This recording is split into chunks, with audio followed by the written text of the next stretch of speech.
welcome to this new edition of Business Africa, your magazine dedicated to the continent's business and economic news. As usual, you can win $150 in our Business Africa game. More details later, but first, today's top stories. One cow per family. The slogan seemed too good to be true, but proved to be a successful bet in Rwanda, drawing out many families from poverty. When I wanted to build my house, which you see here, I asked the bank to lend me money by presenting the Cow Project. Djibouti is embarking on the development of telecommunications and mobile payment services. There are many innovative services to set up. The demand is there and we need private sector players to make that happen. How to persuade your banker to lend? This is a universal question answered by two Ivorian entrepreneurs determined to develop their business of local products. When I talk about banks, it brings a tear to my eye. It's tough for a woman who cannot read or write to go up to a bank manager and say, "Hello, I'm Carol and I would like you to lend me some money." Let's head to Rwanda for our first report with one key question. Can you become a breeder without any experience? The answer is yes for those Rwandans who participated in the One Cow per Needy Family program and who managed to rise above the poverty line. The program reached 350,000 households and supported the development of a dairy industry. A notable advantage, single-parent families headed by women, numerous since the 1994 genocide, were the first to benefit from it. A report by Peter Yumi. When farmer Gervais Uzabakiriho was given his first cow, he didn't know much about livestock, but he proved to be a fast learner. By 2006, he was given a prize as one of Rwanda's best cattle farmers. The cow first produced twins, and up to now it's given birth to 20 calves. I've sold some of them and milk in general. I've been able to buy a house for business and I'm renting it out. Gervais applied for and was granted help by the One Cow per Poor Family program, part of the Dairy Cattle Support Project, which aims to provide food security and boost income. 15,000 poor households were targeted, a third of them headed by women. Sometimes we get training for our cooperative, and the government sends vets to teach us about taking care of our cows and milk. Twin Dacienne manages the Yakib Cooperative Dairy, which processes over 20,000 litres of milk daily, with sales worth 230,000 Rwandan francs, or $380 a day. The project involves several training programs.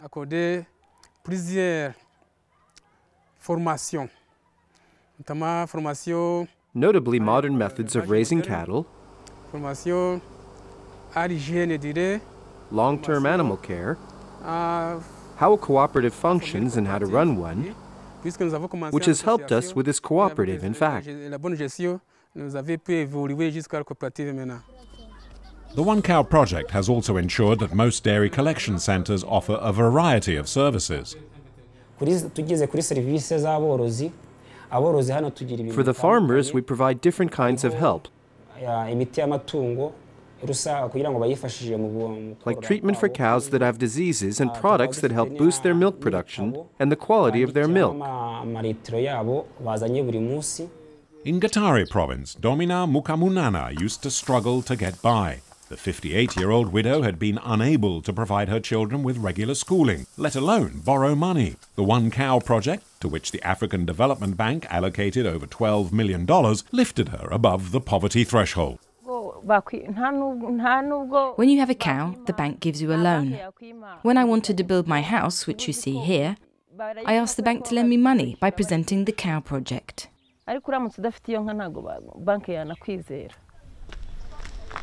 Cows as collateral helped finance her house, helped raise her self-esteem and confidence in the future.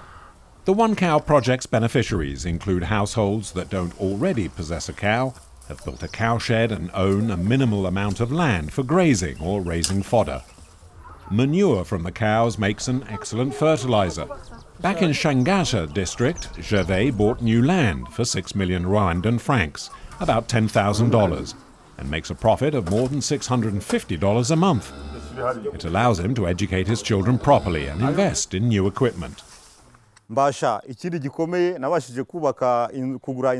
days, I can prepare food for my cows in just half an hour, because I now have electricity. Before, it was manual. Now we're using biogas for cooking food, which is better for my wife.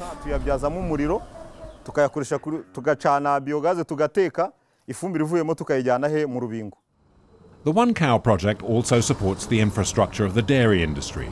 Milk collection centres have been set up to process the increasing amount of milk that is flowing from farms across Rwanda. Last time the milk was not chilled because we had no milk collection centre. So we brought the milk without chilling and selling at Kigali. The problem was much because much milk was spoiled. After I started installing my own kiosks where I installed the milk cooling tanks in order that I can manage the quality of the milk. In some rural areas, the delivery of milk, like most goods, still has to rely on pedal power. The rise in milk production means bigger loads and greater physical effort. Not that Jean Bosco is complaining. I started my own business transporting milk from the farmers to our cooperative's dairy. At first I used to carry 20 liters and I had only 3 farmers who were giving milk. But now I'm transporting 350 liters a day and I have 70 farmers. I'm planning to purchase a motorbike next. Jean Bosco delivers to one of several new dairies that have sprung up in the past 3 years to process the increasing volume of milk. Milk is a valuable source of protein, and not just for the young. To boost the quantity and quality of the milk, veterinary services, through the One Cow project, provide injections to improve the animal's genes. An injection costs 3,500 Rwandan francs, under $6.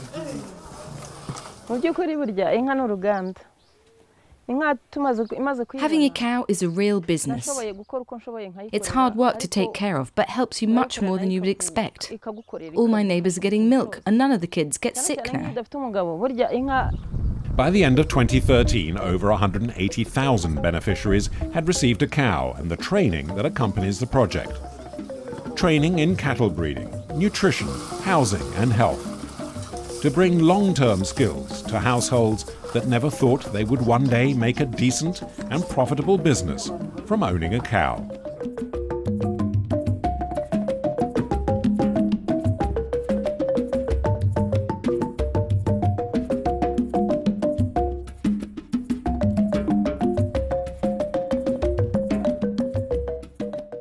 Desert locusts in the Horn of Africa. Kenyan authorities have been sounding the alarm over the invasion of insects from Ethiopia and Somalia since late December. Locusts are ravaging the pastures of semi-nomadic communities, undermining food security across the region. According to the FAO, it is the worst invasion of locusts in 70 years. This degradation linked to climate change has already destroyed 70,000 hectares in Somalia and Ethiopia. The African telecommunications market fascinates foreign operators. The French group Orange is progressing towards the listing of its African operations with the consolidation of its activities in the Middle East and Africa into one single entity, Orange Middle East and Africa. Present in 18 countries on the continent, it hopes to establish itself in Ethiopia. Competition, though, is not lacking, with groups such as Vodafone or the South African MTN and the Indian Bharti Airtel, whose African activities have been listed on the London stock market last year. We'll stay in the telecommunications sector in the Horn of Africa. In Djibouti, more precisely, a country with a singularity, it's at the crossroads of international submarine cables, which is monitored by the national operator. For entrepreneurs, this is an opportunity to benefit from very innovative services delivered to customers. Laurent Soustras met Kadra Duxier, a young CEO of a startup specialized in mobile payments. Late afternoon in Bel Bella, a popular neighborhood west of Djibouti, the capital, the young entrepreneur Kadra Duxier is visiting her partners and clients, a total of 4,000 subscribers and 100 boutiques. And what is she selling exactly? At first sight, her product might seem to be superfluous for a population of refugees displaced by war and famine. Kadra's telecommunications company has developed a platform specializing in electronic payments by cell phones. The system is a well-known and very popular means of payment in East Africa, but here in Djibouti, it is the new kid on the block. Kadra's idea was to make the service available to those who, somewhat surprisingly, needed it the most. We contracted the World Food Program, as they are used to using the electronic payment system with our neighboring countries of Somalia, Ethiopia, and Kenya. People there are very satisfied with the services proposed, as it has made money transfers easier.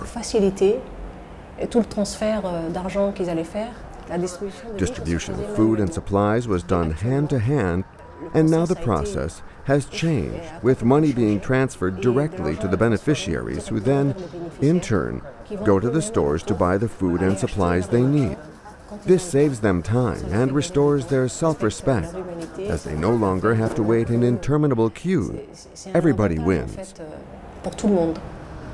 Such an innovative service is, in many respects, thanks to the cell phone network set up by Djibouti Telecom, a network that has 366,000 subscribers.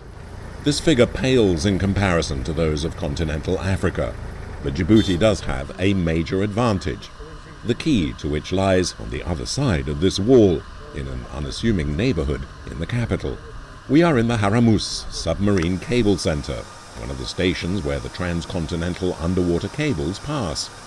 Here are 4 of these vital cables, a superhighway for much of Africa's internet traffic. This is a section of the actual submarine cable. Some countries had absolutely no access to the submarine cable network. Countries and places such as the Comoros, Mogadishu in Somalia, Madagascar, and Mozambique.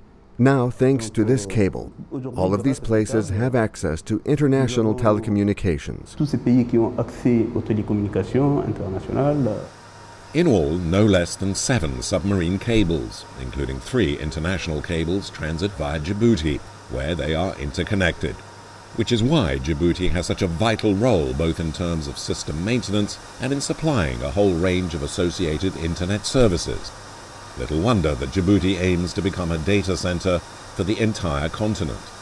This data center was inaugurated in 2013 and is already home to a dozen operators and overseas internet access suppliers. From these servers, their internet traffic heads for Djibouti, and from there, via these submarine cables, from continent to continent. Nous avons une position géostratégique qui est unique dans la région. We have a unique geostrategic position in the region. 30 African operators now get their internet service via Djibouti. Over the past 10 years, we have invested more than $10 million to have these transcontinental cables make landfall in Djibouti. As a result, we are in a unique position concerning the international transcontinental cables. No other country has a comparable infrastructure. Cutting-edge infrastructure already in place and new submarine cable projects on the way. And yet, here in Djibouti, not everyone is concerned they have the best service at the best possible price. In the capital's internet cafes, clients have noticed a clear improvement in the quality of the service provided, but they are not overjoyed at the price they have to pay. Oui, c'est cher. Mais en tout cas, it is expensive here, but Djibouti Telecom are doing all they can to get the price down.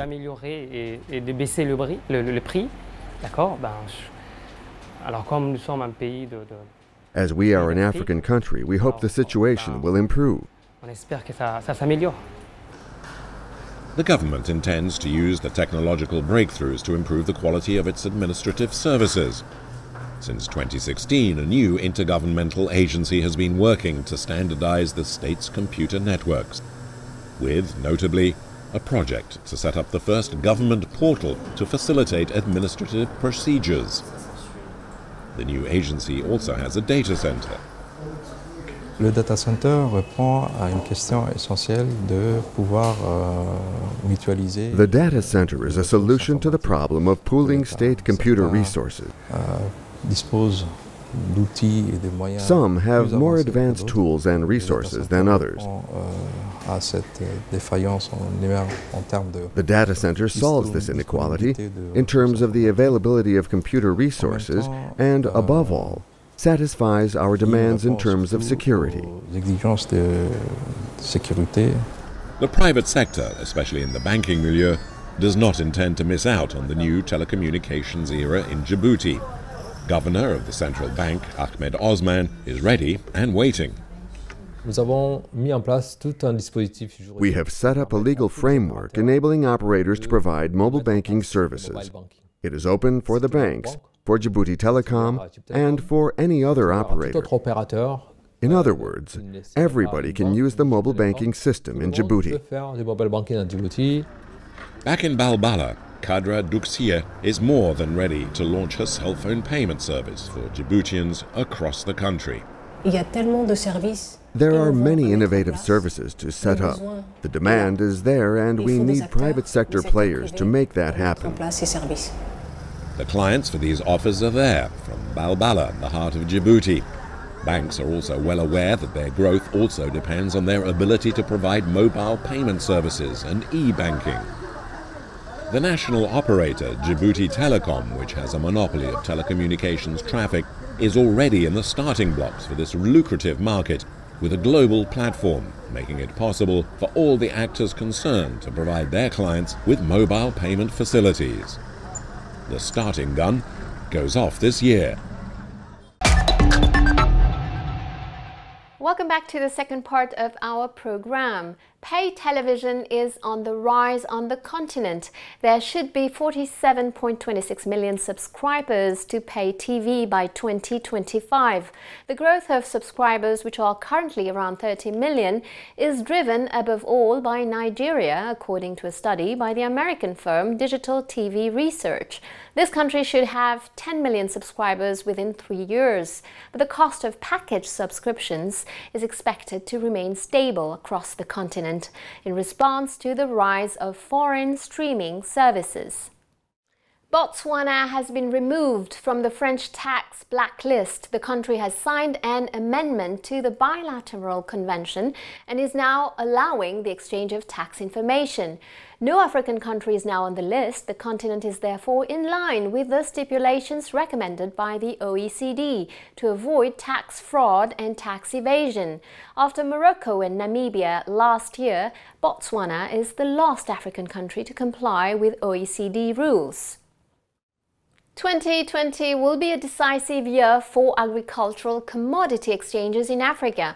Egypt will launch a market in a few months to trade wheat, sugar, corn and rice. In Abidjan, BRVM, the country's stock exchange, was chosen as the technical partner for the new market for agricultural raw materials, which will open in July.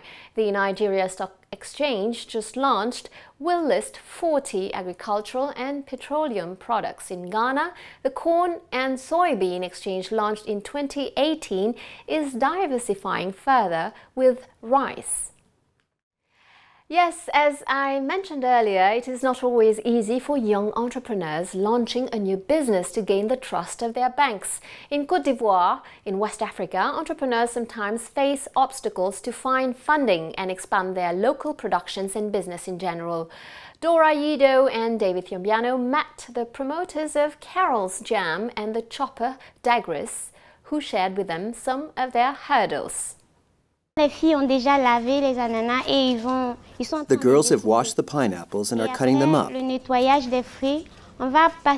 After the washing, we go to the kitchen to mix and weigh them in the various copper pots. Caroline, 25 years old. Dagri, 69 years old.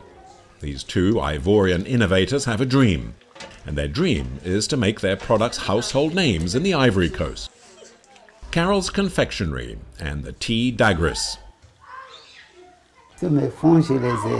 I've sunk all my savings into my research. My account is almost empty now. Dagris is a prototype for a mill. It is portable and easy to use, and better adapted than other mills to the conditions of Africa. But its inventor has been trying in vain for the past decade to raise the funds he needs to start mass production of his model. My business plan requires 10% of the amount I'm asking to borrow. I'll do my best to get the 10%, then I'll go knocking on bank managers' doors.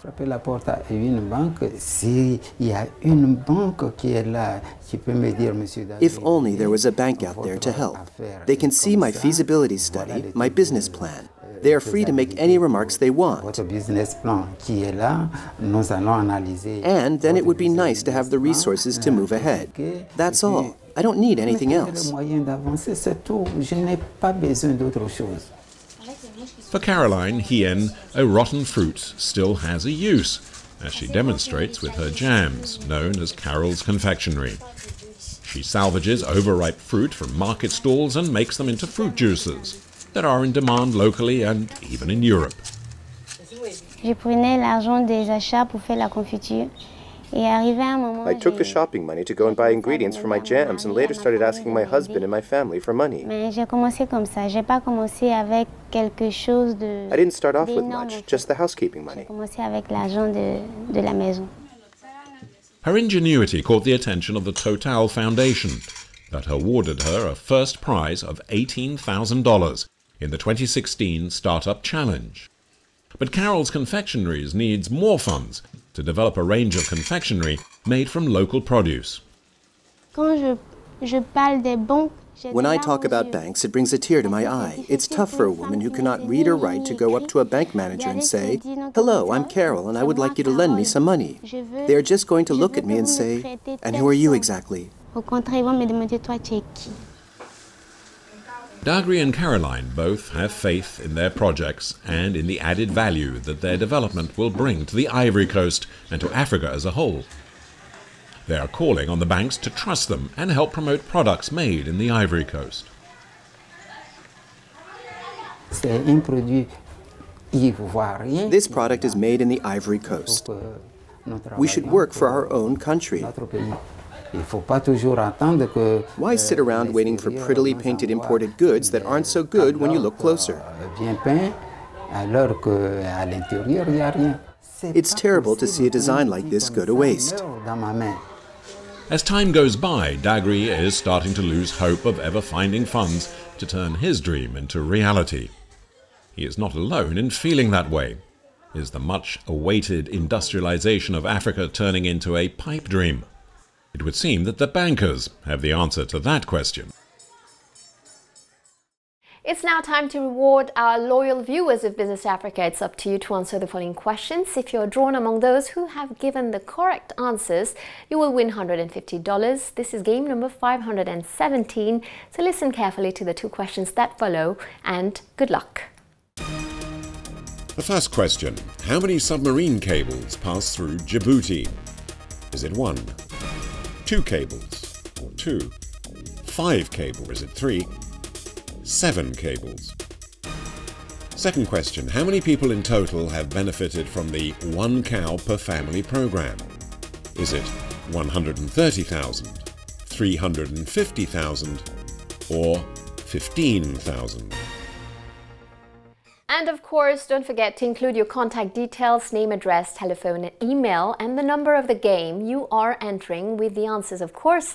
This is game number 517. The winner will receive $150 as our winner this week. Congratulations, you gave the correct answers to our game number 513. Here are the details. The first question was how many students from sub-Saharan Africa are enrolled in Moroccan superior schools? And the answer, 16,000. The second question: in Burkina, when a producer wants to buy a tractor, the state funds how much?